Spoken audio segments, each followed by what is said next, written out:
ఇప్పుడు దూద్ కా షర్బత్, అది కూడా క్యారమల్లా చేసి ఆ షర్బత్ చేసుకోవడానికి మనం షుగర్ని బ్రౌన్ చేయాలి. సో మనం ఏదన్నా చిన్న గిన్నెలో ఉన్నా వేసుకోవచ్చు.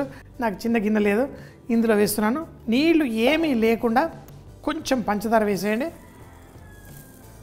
అంతే. చూడండి, చాలా కొంచెం, ఒక చెంచాడు పంచదార తీసుకున్నాను. సో దీన్ని ఇప్పుడు స్లో మంటలో కుక్ చేయండి. మనకి ఎప్పుడైనా కానీ ఇట్లాంటి దాంట్లో వుడెన్ స్పూను అలాంటివి పెట్టకూడదు. కావాలంటే సిలికాన్ది పెట్టుకోండి, లేకపోతే ఏదన్నా గరిట ఇలా ఉన్నప్పుడు మీకు అంటే వేడి చేతి దాకా తాకూడదు. ఎందుకంటే క్యారమల్ 170 degrees దగ్గర అవుతుంది.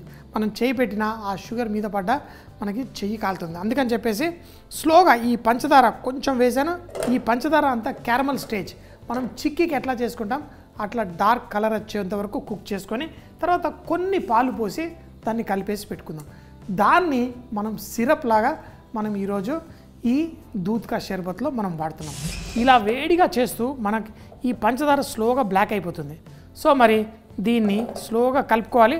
ఇలా కరుగుతుంది. ఒక స్టేజ్ దాటిన తర్వాత మనకి ఈ పంచదార తీపి నుంచి చేదైపోతుంది. కానీ బ్రౌన్ కలర్ మనకు వచ్చేటప్పుడు ఆ తీపిని కూడా మనం మెయింటైన్ చేయాలంటే కొంచెం స్లో మంటలో దీన్ని మనం కుక్ చేసుకోవాలి. స్లో మంటలో ఆ వేడి తాకాలి, ఈ పంచదార అంతా ఇలా కరిగిపోవాలి.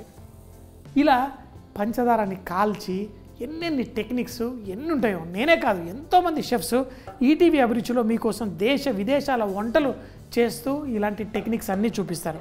ఇప్పుడు చూడండి, నాకు పంచదార నీళ్ళలా కరిగిపోయి మంచి బంగారు నీళ్ళలాగా తయారవుతుంది. ఇది మనకి క్యారమల్ స్టేజ్. మనం చిక్కీ తయారు చేసుకునేటప్పుడు ఇలా తయారు చేసుకుంటాం. ఎక్కడ ఎక్కువ మాడకుండా నేను దాన్ని తిప్పుతూ ఎలా చేస్తున్నానో చూడండి. ఇప్పుడు చూడండి, నా ఈ పంచదార ఆ బంగారు రంగు వచ్చి పర్ఫెక్ట్గా ఉంది. దీన్ని ఇలాగే వదిలేస్తే మనకి గట్టిగా చిక్కీలాగా అయిపోతుంది. అలా కాకుండా ఆ స్టేజ్కి వెళ్ళకముందే దీంట్లో మనం పాలు పోసి మన క్యారమల్ సాస్ తయారు చేసుకోవాలి. ఇలాగ అయినప్పుడు దీంట్లో మనం పాలు కొన్ని వేసుకోండి, దీన్ని కలిపేసుకోండి. ఇప్పుడు వచ్చే దాన్ని మనం క్యారమల్ సాస్ అంటాం. ఇప్పుడు ఇంకా ఇది గడ్డ కట్టదు. అయితే దీన్ని మీరు చాలాసార్లు డెకరేషన్కి వాడుతూ చూస్తూ ఉంటారు. సో ఇలా గ్లాసులు అలా తీసుకొని దీనిపైన చుక్కలు చుక్కలుగా వేసేసి ఇలా వేసి మనకి చూడ్డానికి లోపల ఆ చాక్లెటీ డెకరేషన్ కోసం చేస్తారు. ఇప్పుడు గ్లాస్ మనకి రెడీగా ఉంది, కానీ ఈ పాలల్లో మనం దీన్ని కలిపేసుకుందాం. ఈ క్యారమల్ ఏదైతే ఉందో దీంట్లో వేసుకుంటాను. ఇలా బ్రౌన్గా వేసింది ఒక మంచి ఫ్లేవర్ తీసుకొస్తుంది. వేసి దీన్ని కలిపేసుకోండి. ఇందులో మనం కుంకుమ పువ్వు, ఇందులో నట్స్, బాదాం, పిస్తా, జీడిపప్పు, మన యాలకులు అయితే దీన్ని గట్టిగా కొట్టండి, పొడి అయిపోతుంది. తర్వాత దాన్ని కూడా ఇందులో వేసేయండి. ఏం పర్లేదు, ఒక్క నిమిషంలో ఆ ఫ్లేవర్ అంతా వస్తుంది. ఇంకొకటి మనకి సబ్జా గింజలు, మనకి ఫైబర్ క్వాంటిటీ చాలా బాగుంటుంది, ఇందులో వేసేయండి. ఎందుకు ఎండాకాలం జ్యూసులలో సబ్జా గింజలు ఎక్కువ వాడతారు, ఐస్ క్రీములతోటి వాటితోటి సబ్జా గింజలు ఎందుకు ఇస్తారు? ఎందుకంటే ఫైబర్ కంటెంట్ ఉంటుంది, మనకి బాడీలో వెళ్ళిన తర్వాత డైజెషన్కి బాగా హెల్ప్ అవుతుంది, మనకి మోషన్స్ చాలా ఈజీగా ఉంటుంది. సో మరి ఈరోజు 2 చేసుకున్నాం, ఒకటి దూద్ కా షర్బత్, ఒకటి వాటర్ మెలన్. అయితే వాటర్ మెలన్ది మీరు ముఖ్యంగా డే టైంలో తాగండి.